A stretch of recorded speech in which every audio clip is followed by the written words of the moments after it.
Hello everybody, it's Dana Sullivan, your Stampin' Chick, here with another Make It Monday. How are you today, my friends? I hope you had a fantastic weekend. Here in East Tennessee, we are battling the crud and everyone is trying desperately not to get it. So we are walking around with Lysol and hand sanitizer and anything antibacterial. So we are trying desperately not to get sick again. It was not fun and ain't nobody got time for that business. So schools are out today through Wednesday, which is unfortunate, but we'll be happy that the kids get rid of their crud and come back to school happy and healthy and not bringing the cooties with them. Alright guys, today I have a fun, quick, and simple little project for you to do. Guys, you can do this one with your kids. I mean, this is super simple and they're gonna love it. Alright, so let me lay this out here in a way that is easy to see. There we go. So I have decided to make a fun Valentine's garland. Now, Christmas has passed, and from being sick and all of the other stuff going on, I still had not taken my Christmas tree down. I'm sorry.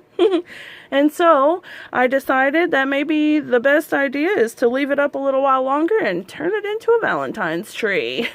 So that's what we're doing. And I am making this beautiful little garland to go on the tree. It's one of my Stampin' Up inspired decorations for Valentine's Day. So let me tell you how I did it. First and foremost, my Stampin' Up products. I'm using the From My Heart Designer Series paper. Y'all, this stuff is beautiful. I love it. Here's this side. And then here is the other side. Absolutely gorgeous, gorgeous paper. And then I'm also using Whisper White cardstock and Real Red cardstock. Now, let me tell you, for the hearts, I cut it in 1-inch strips. And I actually left the Designer Series paper at the full 12 inches. And of course, the cardstock is only 11 inches. And I really didn't mind that it was an inch different. I mean, you can see there's a little difference here, but not much. It really doesn't matter. So I've left it. It's one step I didn't have to worry about, and one less step means one less bit of hassle, which makes this an easy peasy craft. Okay, so now I cut 4 strips of each paper, each of the 6 papers, so 24 strips of the Designer Series paper, and roughly the same for the cardstock. Now, of course, you can do as few or as many as you want, depending on how long you want your garland to be. Now, the next thing that you're going to need, besides your strips of paper, is a package of jute twine. Now, this is the not super thick stuff, but it's not the super thin stuff either. So it's about the weight of worsted weight yarn, roughly. I really like this stuff, and I actually believe that every craft room should have a roll of it because you can use it for so many things. But I got this one this week because, as y'all know, I have renovated, I should say. I've renovated my Stampin' studio, and I still don't have absolutely everything gone through and put away yet. So my jute twine has kind of vanished. Yeah, so I'll have a second roll, but that's okay because, like I said, every craft room should have it, and you really do use a lot of it, so it's okay. But all this to say that the Paper Studio products at Hobby Lobby are all half off this week, and that may have been last week.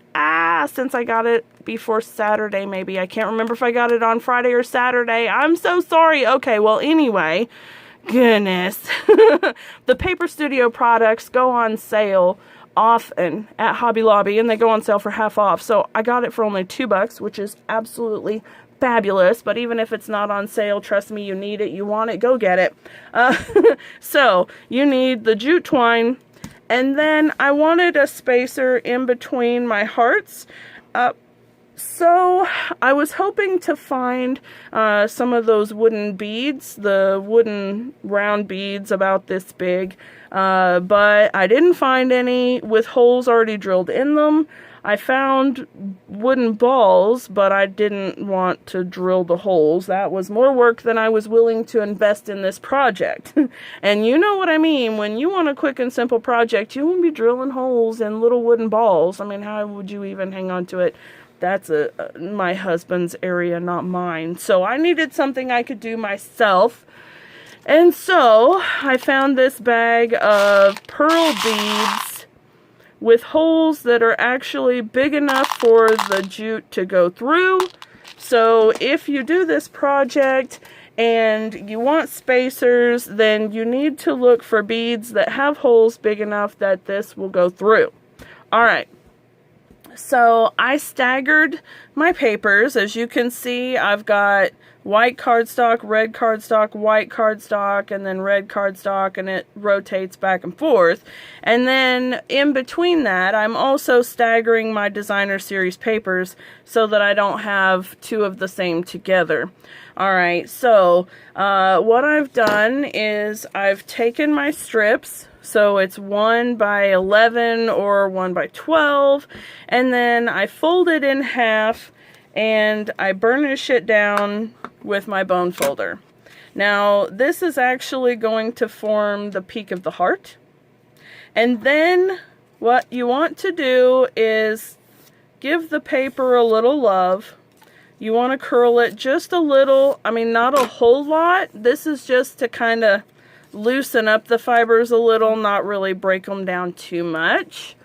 So like that. All right, so we're making like Ronald McDonald and then closing them off.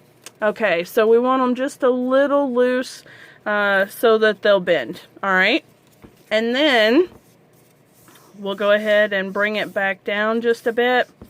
And when I did the first one, I punched 2 holes using my handheld punch, and I just kind of eyeballed roughly where I wanted it to go. So I wanted this one to be just shy of the corner, and then I wanted this one to be down towards the middle of the fold. So I'm just going to use this as a template.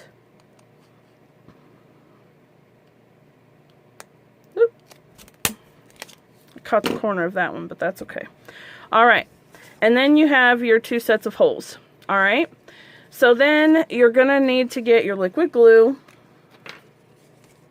and you want to put just a layer of adhesive right there on the inside. Close it over.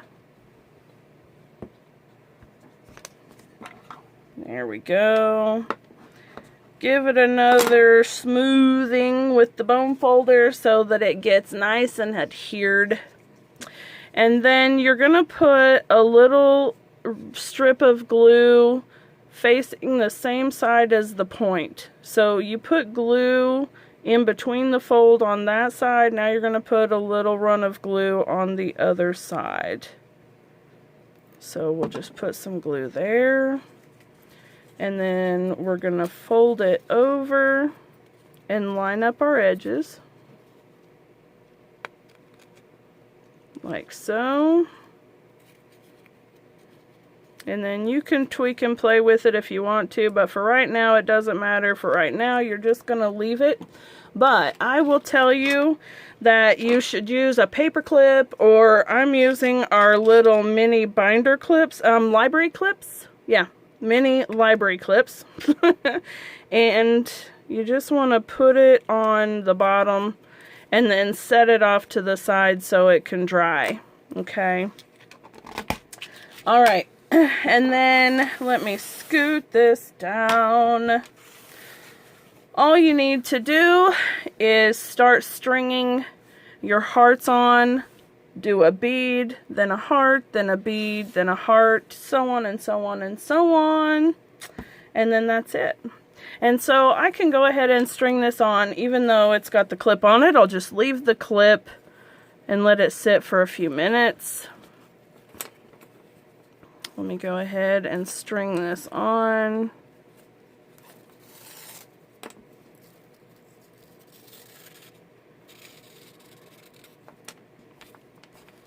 There we go. Remember, we're not really worried about what the hearts look or feel like just yet, because we're going to be able to manipulate those here in a minute. And then string your bead onto the end. And then I would not tie it off just yet. I did tie it off on the beginning edge.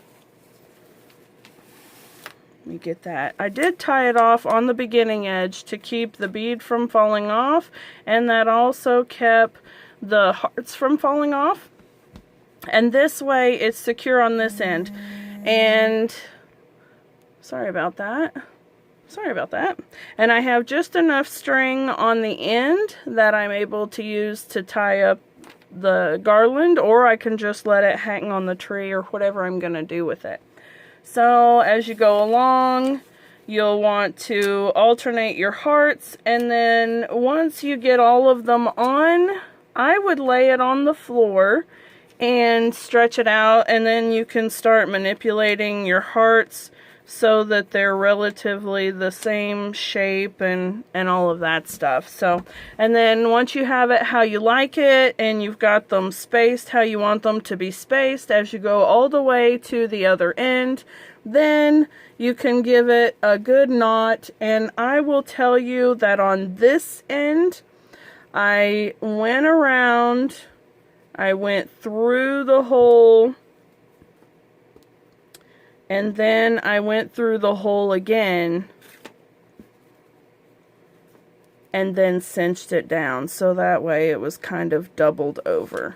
Alright, like that, which I'm not going to do yet, but anyway, that's how I closed it off, and it works pretty good. You know that it's good when the knot is big enough that the pearl doesn't pull through. That's what you want to make sure on both ends. Alright guys, quick and simple, fabulous little Valentine's garland, which you can make using Stampin' Up! Cardstock and Designer Series papers. You could do this for any theme or occasion. You could do teardrops. You could do the little chain link rings like you did in elementary school. That would be so cute. Anyway, you can do all sorts of fun stuff with it, so just let your imagination run wild, use your Stampin' Up! Products, and enjoy crafting. If you'd like to get a hold of any of these products, you can visit my website at danasullivan.stampinup.net. Please subscribe to my channel, visit my blog, see me on social media. I'm on Facebook, Instagram, and Pinterest. If you like this video, give it a thumbs up. Leave a comment below. Do you have a Valentine's tree, or is Christmas the only thing? Alright guys, have a wonderful day. Bye for now.